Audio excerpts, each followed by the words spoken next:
মা টুনি, ঘরে তো দেখছি চাল ডাল কিছুই নেই। তোকে কালকে এত করে বললাম চাল নিয়ে আসতে, কিন্তু তুই তো আমার কোনো কথাই শুনলি না, খালি হাতেই বাড়ি ফিরে এলি। মা, আমি চাল নিয়ে আসবো কি দিয়ে? আমার কাছে যে কোনো টাকা নেই, তাই তো কালকে চাল নিয়ে আসতে পারিনি। আজ কাজ শেষ করে ফেরার সময় চাল নিয়ে আসবো। তাহলে যে এতক্ষণ আমাদের না খেয়েই থাকতে হবে। মা, তুমি সুখী দিদির ঘর থেকে একটু খাবার ধার করে নিয়ে এসে আজকের দিনটা কাটিয়ে দাও, বাকিটা আমি দেখে নিব। এ কথা বলে টুনি কাজে চলে যায় আর মিনু টুনটুনি যায় সুখী পায়রার ঘরে খাবার খুঁজতে। মিনু মাসি, তুমি আমার ঘরে কি মনে করে? মারে, ঘরের খাবার শেষ হয়ে গেছে, তাই তোর কাছে এলাম একটু খাবার ধার নিতে। তোর ঘরে কি কোনো খাবার হবে? ও আচ্ছা, এই ব্যাপার। তুমি কোনো চিন্তা করো না, আমি তোমাকে খাবার দিচ্ছি। এরপর সুখী পায়রা মিনু টুনটুনিকে কিছু খাবার দেয়। খাবার নিয়ে মিনু টুনটুনি ঘরে ফিরে আসে আর এভাবেই বিকেল হয়ে আসে আর টুনি কাজ করে কিছু বাজার করে বাড়িতে যায়। মা, তুমি বাড়িতে এসেছো? আমি সে কখন থেকে তোমার জন্য অপেক্ষা করছি। হ্যাঁ রে মা, আমি এসেছি। কাজ শেষ করতে করতে অনেকটা দেরি হয়ে গেছে, তার উপর আবার বাজারে গিয়েছিলাম, তাই তো বাড়িতে ফিরতে একটু দেরি হয়ে গেল। ঠিক আছে রে মা, তুই বাজারের ব্যাগটা আমাকে দে, আর তুই গিয়ে হাত মুখ ধুয়ে আয়। আমি তোকে খাবার খেতে দিচ্ছি, তোকে দিদি ভাইয়ের সাথে এখন গল্প করতে হবে না। আচ্ছা ঠিক আছে মা, হাত মুখ ধুয়ে আসছি আমি। এরপর টুনি হাত মুখ ধুয়ে এসে খাবার খেতে বসে আর এভাবেই সেই দিন কেটে যায়। আর পরের দিন সকালে কালু কাক অপরিচিত একটা পাখিকে বনে নিয়ে আসে। কালু দাদা, তুমি সাথে করে কাকে নিয়ে এসেছো? এই পাখিকে তো আগে কখনো এই বনে দেখিনি। তুমি কি এই দাদাকে আগে থেকে চিনতে? তুই ঈগল দাদাকে চিনবি কি করে? ঈগল দাদা তো এ বনে নতুন এসেছে, তবে এখন থেকে ঈগল দাদা এ বনেই থাকবে। ঈগল দাদা আর অপরিচিত থাকবে না, বনেই সবাই ঈগল দাদাকে চিনবে। কালু দাদা, তুমি এসব কি বলছো? ঈগল দাদা এখন থেকে এ বনেই থাকবে? ঈগল দাদা কে? কোথা থেকে এসেছে? এসব না জেনে ঈগল দাদা কে বনে থাকতে দেয়া কি ঠিক হবে? শোন টুনি, ঈগল দাদা কে, কোথা থেকে এসেছে এসব জেনে আমার কোনো কাজ নেই। ঈগল দাদা এ বনে থাকবে, এটাই আমার শেষ কথা। আমি ঈগল দাদাকে থাকার জন্য একটা ঘর বানিয়ে দিচ্ছি, তুই আমাকে বাধা দিতে আসবি না। কালু কাকের মুখে এমন কথা শুনে টুনি আর কিছু না বলে সেখান থেকে চলে যায় আর কালু কাক ঈগলকে একটা ঘর বানিয়ে দেয়। কালু, তোমাকে অনেক ধন্যবাদ আমাকে থাকার ব্যবস্থা করে দেওয়ার জন্য। এই নাও, এখানে কিছু টাকা তোমার কাজে লাগবে। ঈগল দাদা, এসবের আবার কি দরকার ছিল? কালু, তুমি আর না করো না, টাকাটা তোমার কাছে রাখো। আচ্ছা ঠিক আছে, তুমি যখন এত করে বলছো তখন আমি আর না করব না। এরপর কালু কাক টাকা নিয়ে সেখান থেকে চলে যায় আর ঈগল হাসতে হাসতে বলতে থাকে, কালু তো জানে না ও কত বড় বিপদকে ডেকে এনেছে। সময় হলে সবটা বুঝতে পারবে, কিন্তু তখন বুঝে আর কোনো লাভ হবে না। এভাবে রাত হয়ে আসে আর ঈগল রাতের অন্ধকারে তোতার ঘর থেকে গাভী চুরি করে নিয়ে আসে। তোতা তা টেরও পায় না। সকালে ঘুম থেকে উঠে তোতা তার গোয়াল ঘরে গিয়ে দেখে গোয়াল ঘরে গাভী নেই। তা দেখে তোতা বলতে থাকে, এ কি, গোয়াল ঘরে গাভী নেই কেন? গাভীটা আবার সকাল সকাল কোথায় গেল? আমি তো গাভীটাকে বেঁধে রেখেছিলাম, গাভী তো একা একা কোথাও যেতে পারবে না। তবে কি রাতে চোর এসে গাভীটাকে চুরি করে নিয়ে গেছে?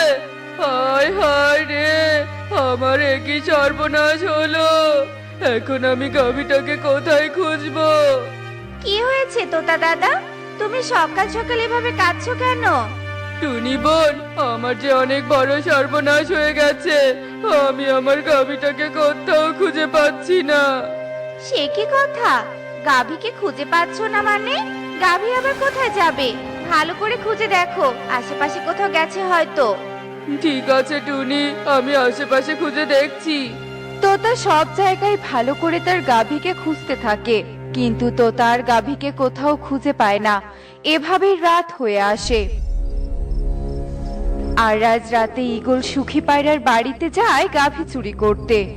এই তো সুখী পায়রার বাড়িতে পৌঁছে গেছি, এখন শুধু গাভীটা চুরি করার পালা। তাড়াতাড়ি গাভীটা চুরি করে এখান থেকে কেটে পড়তে হবে।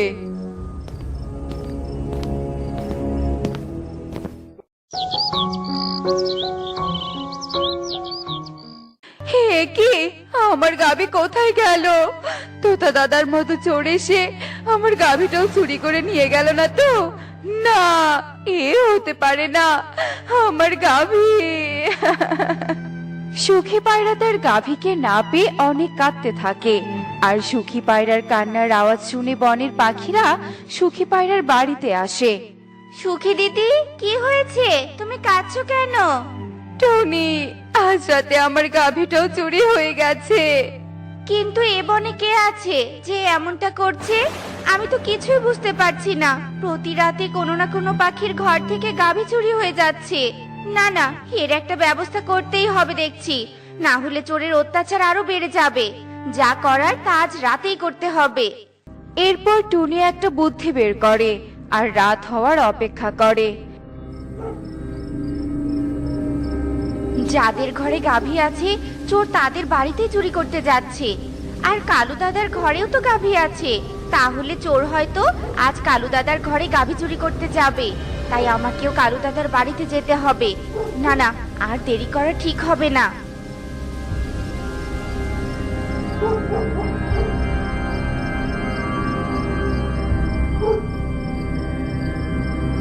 আমি কালু দাদার বাড়ির চারপাশে লাল রং ছিটিয়ে দিয়েছি। এইবার আসল চোর ধরা পড়বে।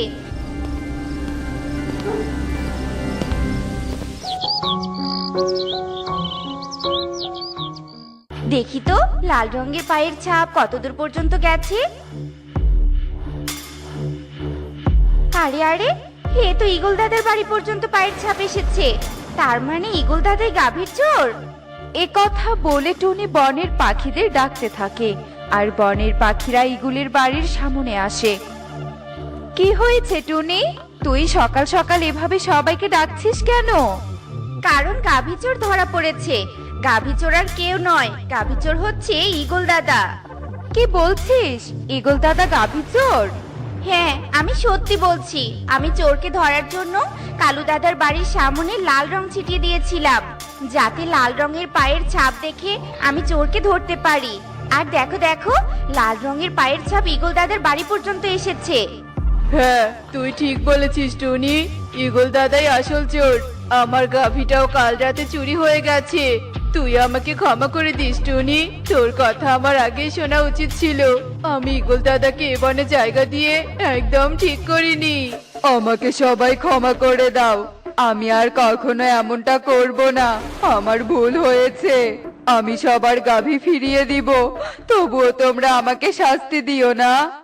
এরপর ঈগল বনের পাখিদের গাভী ফিরিয়ে দেয়। আর বনের পাখিরাও ঈগলকে ক্ষমা করে দেয়। দেখলে তো বন্ধুরা, বুদ্ধি থাকলে যে কোনো কাজ খুব সহজেই করা যায়। তাই বিপদের সময় মাথা ঠান্ডা রেখে কাজ করা উচিত। এমনই সব মজার মজার শিক্ষণীয় টুনি পাখির গল্প দেখতে আমাদের পাশেই থেকো। আর গল্পগুলো কেমন হয়েছে তা কমেন্টে জানাতে ভুলো না কিন্তু। Bye bye.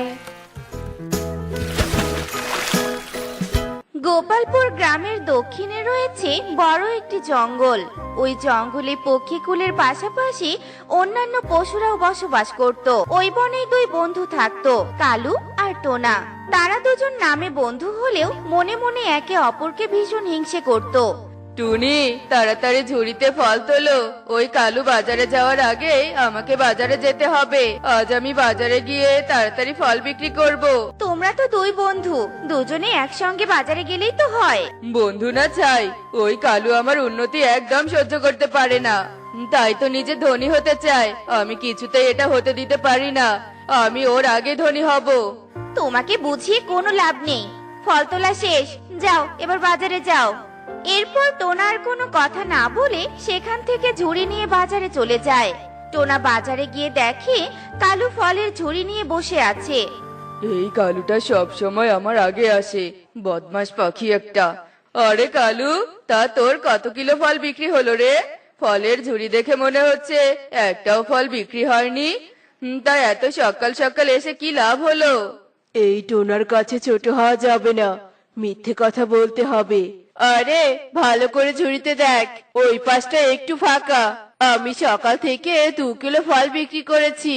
আর তাছাড়া সকালের আবহাওয়া খুব ভালো, তাই তো তাড়াতাড়ি আসি। এসব চাপাবাজি আমার সাথে করতে আসিস না, তোর এসব চাপাবাজি আমি বিশ্বাস করি না। টোনা, মুখ সামলে কথা বল, একদম আমাকে চাপাবাজ বলবি না। তুই কি হ্যাঁ হিংসুটে বজ্জাত পাখি একটা? কালু, একদম বাজে কথা বলবি না। এরপর কালু আর টোনার মাঝে ভীষণ ঝগড়া লেগে যায়। এভাবে ছোটখাটো বিষয় নিয়ে প্রায় তাদের মাঝে ঝগড়া লাগতো। একদিন কালু আর টোনা যখন ফলের বাগানে ফল নিয়ে ঝগড়া করছিল, এমন সময় বাতাসে তাদের সামনে একটা কাগজ উড়ে আসে। আরে, এটা আবার কিসের কাগজ? দেখি দেখি কাগজে কি লেখা। আরে, এটা তো একটা ম্যাপ। তবে কি এটা গুপ্তধনের ম্যাপ? এখানে দেখে তো মনে হচ্ছে নীল পাহাড়ের নিচে গুপ্তধন রয়েছে। কি গুপ্তধন? এই কাগজ আমি পেয়েছি, তাই এই কাগজ আমার। ইস, বললেই হলো, এটা কাগজ আমি আগে দেখেছি আর আমি আগে পড়েছি, তাই এই কাগজ আমার। ছাড় ছাড় বলছি। তুই ছাড় ছাড় বলছি। ওরে বাবারে, কি ব্যথা পেলাম। ওরে বাবারে, কোমরটা গেল বুঝি। চল, আমরা দুজন একসঙ্গেই গুপ্তধন নিতে যাব। তবে তো আমাদের অনেক পথ পাড়ি দিতে হবে। আমাদের সঙ্গে করে খাবার জল নিয়ে যেতে হবে, সাথে কিছু ফলও নিতে হবে। তুই ঠিক বলেছিস টোনা, আমার কাছে এই পাত্রটা রয়েছে। যা, তুই এই পাত্রে পুকুর থেকে জল নিয়ে আয়, আমি ঝুড়িতে কিছু ফল দিচ্ছি। এরপর টোনা পাত্রে জল নিয়ে আসে আর কালুও কিছু ফল ঝুড়িতে তুলে নেয়। তারপর তারা দুজনেই অজানা পথের উদ্দেশ্যে রওনা হয়ে পড়ে। কি হলো কি? বলেছি না একদম আমার পেছনে পেছনে আসবে না। আমি আজ আমার বাপের বাড়ি চলেই যাবো। সোনা বউ আমার, রাগ করো না, হাতের ব্যাগটা দিয়ে দাও। এমন কেউ করে বলো? তোমাকে আমি কিছুতেই এখন বাপের বাড়িতে যেতে দেব না। তুমি আমার চাওয়া পাওয়ার মূল্যই দাও না, তুমি আমাকে ভালোই বাসো না। আমি তোমাকে খুব ভালোবাসি। এই দেখো, আমি কানে ধরছি, আমাকে ক্ষমা করে দাও। এমন ভুল আর কখনো হবে না। আমি আজকেই তোমাকে সোনার চেন বানিয়ে দেব।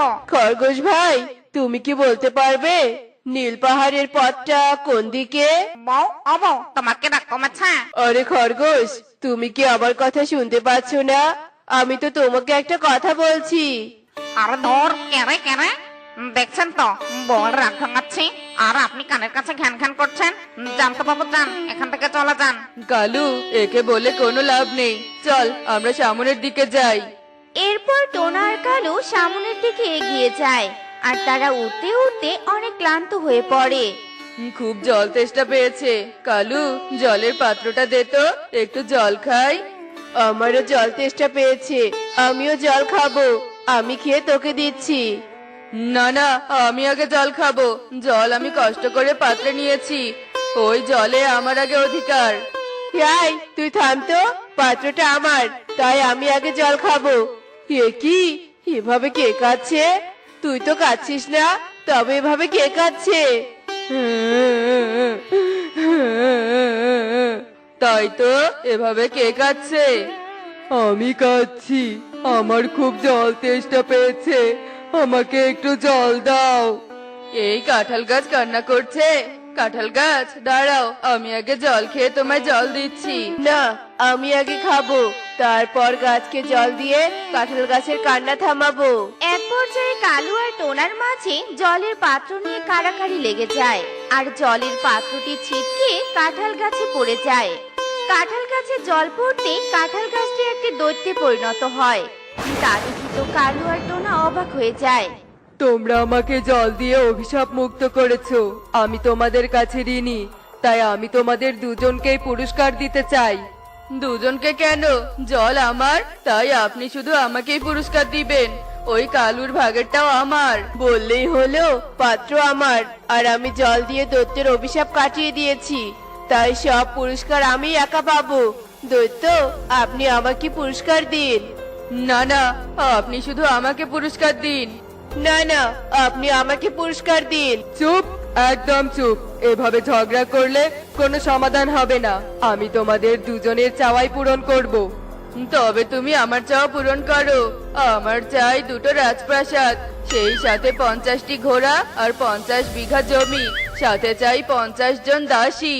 আর আমি চাই শ্বেত পাথরের 5টি প্রাসাদ, 100টা হাতি, 200 ঘোড়া, 100 বিঘা জমি, 200 দাসী। দৈত্য, আমার চাওয়া এখনো শেষ হয়নি। আমার আরো চাই 2 ঘড়া স্বর্ণ মুদ্রা, 2টি বড় বড় কারখানা, আর 10টি বাংলো বাড়ি। আমারও চাওয়া শেষ হয়নি। আমার আরো চাই 50টি স্বর্ণখচিত প্রাসাদ, হিরে মণিমুক্ত ভরা ঘোড়া। আমার চাওয়া আগে পূরণ করো দৈত্য। বললেই হলো আগে আমার চাওয়া পূরণ হবে। না না, আগে আমার চাওয়া পূরণ হবে। থামো তোমরা, তোমরা তো আবার ঝগড়া শুরু করলে। আচ্ছা ঠিক আছে, এবার যে প্রথম চাইবে আমি তার সব আশা পূরণ করব, আর দ্বিতীয় জন তার দ্বিগুণ পাবে। তবে তো আমি কিছুতেই প্রথমে চাইবো না। টোনা, তুই আগে চা। না না, তুই প্রথমে চা, আমি চাইবো না। দাঁড়া, দেখাচ্ছি মজা। আমাকে প্রথমে চাইতে বলছিস তো? এবার আমি তোকে উচিত শিক্ষা দিব। দৈত্য, আমি চাই তুমি আমার একটি চোখ অন্ধ করে দাও, আর সেই সাথে একটি ডানাও ভেঙে দাও। আচ্ছা, তবে তাই হোক। এরপর দৈত্য কালুর একটি চোখ আর একটি ডানা ভেঙে দেয়, আর টোনার 2 চোখ অন্ধ করে দেয়, আর সেই সাথে তার 2টো ডানাও ভেঙে দেয়।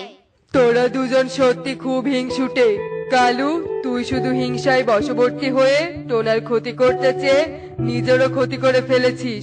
তোরা দুজন যদি শুরু থেকে এমন হিংসা না করতি, আজ তোদের দুজনকে আমি ধনী বানিয়ে দিতাম। কিন্তু তোরা সেই সৌভাগ্য চাসনি, তাই এখন নিজেদের কৃতকর্মের ফল তোরা সারা জীবন ভোগ কর। এই বলে দৈত্য সেখান থেকে চলে যায়, আর টোনা আর কালু তাদের এই অবস্থার জন্য আফসোস করতে থাকে। দেখলে তো বন্ধুরা, হিংসে করলে তার পরিণতি কি হয়। তোমরা কিন্তু কখনো হিংসে করবে না, কেননা হিংসের ফল সব সময় খারাপ হয়। তো বন্ধুরা, এমনই সব মজার মজার শিক্ষণীয় টুনি পাখির গল্প পেতে আমাদের পাশেই থেকো। আর গল্পগুলো কেমন হচ্ছে তা কমেন্টে জানাতে ভুলো না কিন্তু। Bye bye.